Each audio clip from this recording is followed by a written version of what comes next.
इस वीडियो में मैं आपके साथ उन 5 बेस्ट कंट्रीज़ के बारे में डिस्कशन करूंगी जहां पर आपको बजट भी कम चाहिए और आपका वीज़ा भी फास्ट रूट पे आपको मिलता है। और शेंजियन कंट्रीज़ हैं। शेंजियन जोन में आपको एंटर होने का मतलब आप बड़े अच्छे तरीके से जानते हैं कि आप अगर किसी एक शेंजियन कंट्री में दाखिल हो जाते हो और लीगली आप जो है वो तमाम पैरामीटर्स को देखते हुए वहाँ पर सर्वाइवल करते हो, तो आपके पास बहुत सारी ऑप्शंस हैं कि आप अपने पसंद के शेंजियन कंट्री में जाके सेटलमेंट करवा सकें। पाकिस्तानी स्टूडेंट्स के लिए या और भी एशियन कंट्रीज के स्टूडेंट्स के लिए सबसे बेहतरीन सेटलमेंट का जो रूट है शेंजियन कंट्रीज में वो स्टडी वीजा ही है। तो वो 5 कंट्रीज जहाँ पर आपको वीजा तेजी से और आसानी से मिलता है, उनमें हंगरी है, उनमें लैटविया है, उनमें फ्रांस है, बेल्जियम है, लिथुआनिया है। चलते हैं वीडियो की तरफ। वीडियो पूरी देखिए ताकि आपको एक आइडिया हो जाए कि आप जो है वो किन किन चीजों को मद्देनजर रखते हुए इनमें से कोई एक कंट्री अपने लिए चूज कर सकते हैं जहाँ पर आप बेस्ट फिट हैं।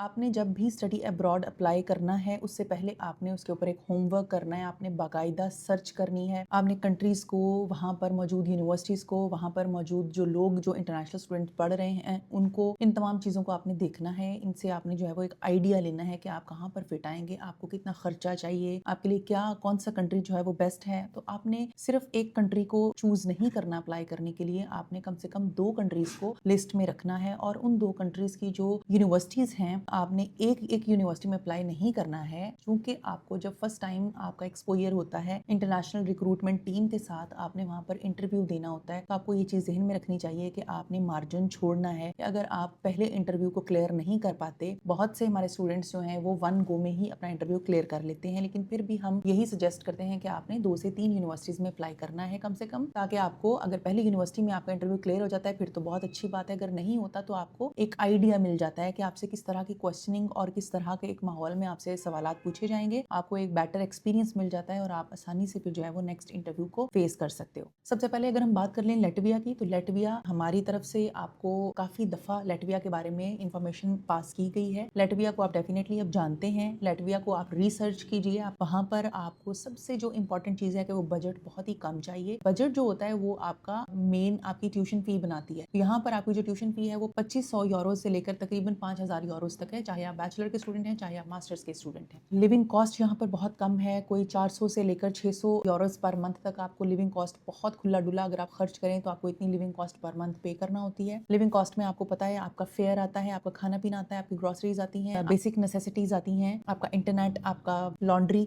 ये सब चीजें इसमें कवर होती हैं। वीजा प्रोसेस इसका बहुत ही स्मूथ है। अगर आपका कंसल्टेंट काबिल है और अच्छा है तो वो जैसे ही आपका एडमिशन अप्लाई करवाता है उसके फौरन साथ ही साथ आपकी बैंक स्टेटमेंट भी मेंटेन करनी शुरू कर देता है, क्योंकि यही वो मेन चीज है जो अब हर कंट्री जहां पर भी आप पाकिस्तानी अप्लाई करेंगे आपकी बैंक स्टेटमेंट को देखा जाएगा, आपके पिछले रिकॉर्ड को देखा जाएगा, पैसे कहां से आए, क्यों आए, ये सारी चीजें मेंटेन करवाने के लिए आपका कंसल्टेंट अगर अहल है तो वो डेफिनेटली आपको जो है वो इन तमाम चीजों से पहले ही आगाह करेगा और आपको एक प्लान बनाकर देगा। तो लैटविया में आपको जो है वो ज्यादा प्रॉब्लम्स फेस करने को नहीं मिलती हैं। लैटविया का वीजा बड़ा ही स्मूथली आपको मिलता है। विद इन 15 डेज आपका वीजा, जिस दिन आपने अपना इंटरव्यू वहां पर दिया है, बायोमेट्रिक्स करवाए हैं एम्बेसी में, उसके ठीक 15 दिन बाद आपका वीजा इशू हो जाता है। लैटविया में आपको ज्यादा से ज्यादा भी 5 से 6 महीने इंतजार करना होता है। इससे कम भी आपका जो है वो वीजा इशू हो सकता है, इससे कम वक्त में भी, लेकिन अगर हम एवरेज बात करें तो 5 से 6 महीने है। आपका एडमिशन अप्लाई होना होता है, फिर आपका वहां पर इंटरव्यू होता है, फिर जैसे ही आपको AIC एक रिपोर्ट होती है, वो AIC रिपोर्ट आपको मिलती है और उसके फौरन बाद आप अपनी बैंक स्टेटमेंट्स की तैयारियां करते हो, सारे डॉक्यूमेंट्स रेडी करते हो, अपनी जो है वो दुबई की अपॉइंटमेंट लेते हो, दुबई में मौजूद जो लैटवियन एम्बेसी है वहां की अपॉइंटमेंट लेते हो। दुबई का वीजा जो अब इजीली अवेलेबल है तमाम पाकिस्तानी स्टूडेंट्स के लिए, चाहे वो मेल है, चाहे वो फीमेल है, चाहे वो कपल है। और उसके बाद आप फिजिकली जाके लैटवियन एम्बेसी जो है, जो कि UAE में मौजूद है, उसको विजिट करते हो। वहां पर आपके बायोमेट्रिक्स होते हैं, आपका इंटरव्यू होता है और उसके बाद आपका विद इन 15 डेज आपको पॉजिटिव डिसीजन, अल्हम्दुलिल्लाह हमारे तो तमाम पॉजिटिव डिसीजन ही आए हैं लैटविया से, पॉजिटिव डिसीजन आपको मिलता है और उसके फौरन बाद आपने एक D टाइप वीजा पेस्ट करवाना होता है। वो भी थोड़े से दिनों में, 2-4 दिन में आपका वीजा पेस्ट हो जाता है। ये लैटविया का प्रोसेस है। उसके बाद अगर हम बात करें फ्रांस की, तो फ्रांस का शॉर्ट 3 पीरियड है। फ्रांस की एम्बेसी चूंकि पाकिस्तान में ही मौजूद है, तो आपका जो 3rd कंट्री आपने विजिट करना होता है उसकी भी आपका जो है है वो वक्त बचता है। तो फ्रांस में सीन कुछ ये है कि आइल्स आपको यहाँ पर भी नहीं चाहिए है, कंपल्सरी नहीं है। आपको जो फी रेंज है फ्रांस में वो बहुत ज़्यादा वेरी करती है, बेसिकली 250-300 यूरो से लेकर 10,000 यूरो तक जाती है। डिपेंड करता है आप कितने काबिल हैं, आपकी प्रोफाइल कैसी है, आपने क्या पढ़ा हुआ है और आपके पास आइल्स है या नहीं है, ये एक अदर जो है वो टॉपिक है। तो जो ट्यूशन फी है इसकी रेंज जो है वो 250 यूरो से लेकर 10,000 यूरो तक जाती है। जी हाँ, आपने एडमिशन फाइल किया, आपने इंटरव्यू दिया, आपका एडमिशन रिसीव हुआ, आपने फॉरेन फीस जमा कराई, उसके बाद आपको कैंपस फ्रांस में कुछ यूनिवर्सिटीज होती हैं वो पहले ही कैंपस फ्रांस के थ्रू जारी होती हैं, कुछ जो डायरेक्ट एप्लीकेशन लेती हैं। मैं उसका प्रोसेस आपको बता रही हूँ कि फिर आपने कैंपस फ्रांस में अपनी वैलिडेशन करवानी है। जैसे ही आपकी फी वैलिडेशन हो जाती है, कैंपस फ्रांस से आपको एक इंटरव्यू की कॉल आती है। कैंपस फ्रांस में जाके आपने अपना इंटरव्यू देना है। कैंपस फ्रांस बेसिकली वो इंस्टीट्यूट है जिसको फ्रांस की एम्बेसी ने ही नॉमिनेट किया हुआ है। फिर एम्बेसी आपका इंटरव्यू नहीं लेती, आपका इंटरव्यू कैंपस फ्रांस में ही हो जाता है। तो जैसे ही आपका कैंपस फ्रांस में इंटरव्यू होता है उसके 2-3 दिन बाद आप एम्बेसी में अपियर हो जाते हो, और एम्बेसी में जब आप अपियर होते हो तो आपका within no time visa का डिसीजन मिलता है। आपका एक दिन में भी आ जाता है, एक हफ्ते में भी, और 10 दिन में भी आपको आपका जो है वो वीजा का डिसीजन रिसीव हो जाता है। ये फ्रांस का एक शॉर्ट सा प्रोसेस है, इसमें आप 3 महीने से लेकर 5 महीने तक मैक्सिमम आपका प्रोसेस चलता है। तो फ्रांस जो है वो बहुत ही अच्छी ऑप्शन है। हमारे दफ्तर से बहुत ज्यादा स्टूडेंट्स जो है वो फ्रांस में गए हैं। हमारी सक्सेस स्टोरीज आप जो है वो देख सकते हैं इसकी।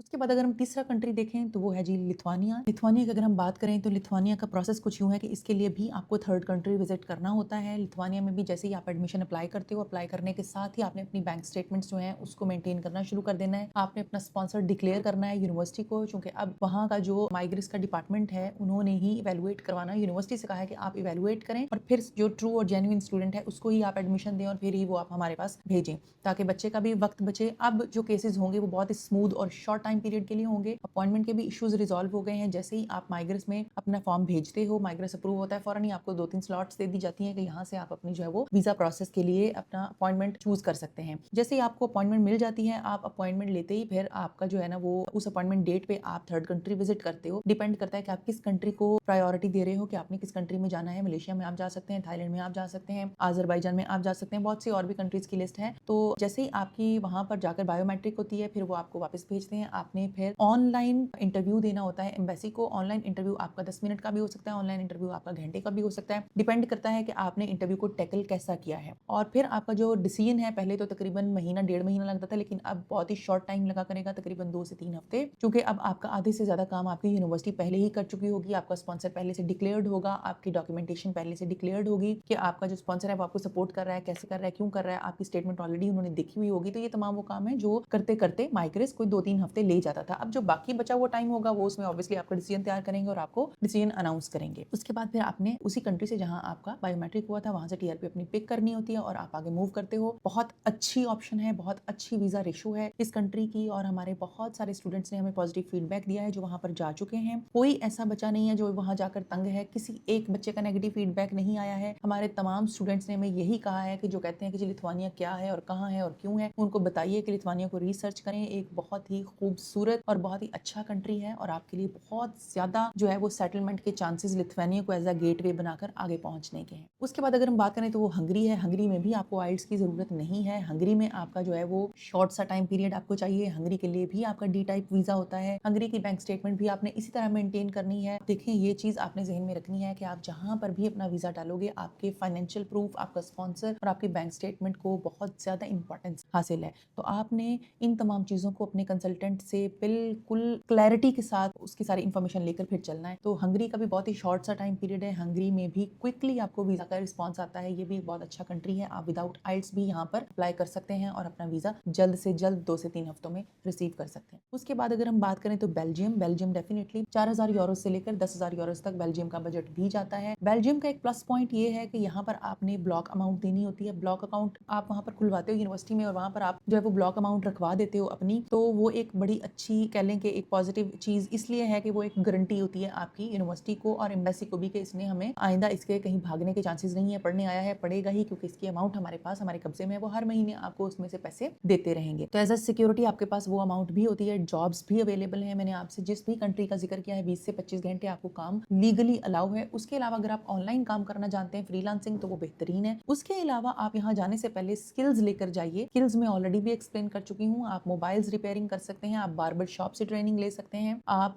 जो है वो ड्राइविंग कर सकते हैं, आपको शेफ की ट्रेनिंग्स होनी चाहिए। तो बहुत सारी स्किल्स ऐसी हैं जो आपके पास हो। आप प्लम्बर बन सकते हो अच्छे, आप इलेक्ट्रिशियन इलेक्ट्रीशियन बन सकते हो अच्छे। तो ये वो सारे पार्ट टाइम काम है जिसमें आपको कोई आवर्स की पाबंदी नहीं है कि आपने इतने आवर्स ही काम करना है और आपकी अपनी मर्जी के आप जितनी देर उसमें वो काम कर सकें। उसके बाद जो है वो बेल्जियम की हम बात कर रहे थे, तो बेल्जियम में आप जैसे एडमिशन अप्लाई करते हैं आपको एडमिशन मिलता है। इंटरव्यू डेफिनेटली आप क्लियर करते हो पहले, फिर आपको एडमिशन मिलता है। एडमिशन मिलते ही आपने अपना ब्लॉक अकाउंट की डिटेल्स उनको देनी है, ब्लॉक अमाउंट जमा करवानी है, आपने अपनी फीस जमा करवानी है और उसके फौरन बाद आपने वीजा फाइल कर देना है और वीजा फाइल करने के फौरन बाद आपको वीजा का डिसीजन भी रिसीव हो जाता है। तो यहाँ पर भी आपको, चूंकि पाकिस्तान में एम्बेसी है, तो 3 से 4 महीने मैक्सिमम चाहिए। बेल्जियम के लिए बहुत अच्छी हमारी वीजा रेशियो है, नो रिजेक्शन बेल्जियम से। बेल्जियम में आपको अर्निंग भी ज्यादा मिलती है। बेल्जियम एक बहुत ही अच्छा छोटा और खूबसूरत कंट्री है, यहाँ से आपको कहीं और जाने की भी जरूरत पेश नहीं आती, क्योंकि आपके लिए सेटलमेंट के और हाई अर्निंग के चांसेस और सोर्सेज बेल्जियम के अंदर ही मौजूद है। तो आपने अगर वीजा अप्लाई करवाना चाहते हो, अपना एडमिशन अप्लाई करवाना चाहते हो, टॉप 7 कंसल्टेंट्स के पास आप आइए। हमारी जो है वो हम प्रोफाइल्स इन तमाम कंट्रीज के लिए ले रहे हैं फॉर सितंबर 2026। आप जितनी जल्दी अपना वीजा फाइल करवाएंगे उतनी ही जल्दी आपके वीजा के मिलने के चांसेस हैं। नंबर आपके पास स्क्रीन पे चल रहे हैं हमारे, इन्हीं नंबर पे आपने राब्ता करना है। हमारी टीम आपको इवैल्यूएट करेगी, आपकी प्रोफाइल को इवैल्यूएट करेगी और आपको आपकी प्रोफाइल के अकॉर्डिंग आपको बेहतरीन गाइडेंस देगी। ऑल्दो कि आपने डेफिनेटली अपने लिए कोई ना कोई डेस्टिनेशन चूज की होती है कि जी मैं फलां कंट्री में जाना चाहता हूँ, लेकिन हमारी टीम भी आपको इसमें हेल्प करेगी। वो आपकी प्रोफाइल को देखकर और अपने एक्सपीरियंस की बेस पर, जाहिर है हम तो डेली हमारा काम ही है कि हम बहुत सारे स्टूडेंट्स का एडमिशन अप्लाई करते हैं, बहुत सारे स्टूडेंट्स के वीजाज अप्लाई करते हैं। हमें आइडिया होता है कि किस टाइप की प्रोफाइल का किस कंट्री के लिए ज्यादा बेटर चांसेस हैं। तो हमारी टीम आपको हेल्प करेगी डेफिनेटली कि आप यहाँ नहीं यहाँ जाइए। वो अपने एक्सपीरियंस की बेस पे आपको गाइड भी करेंगे कि क्यों आपको इस कंट्री में नहीं और क्यों आपको इस कंट्री में जाना चाहिए। Thank you so much.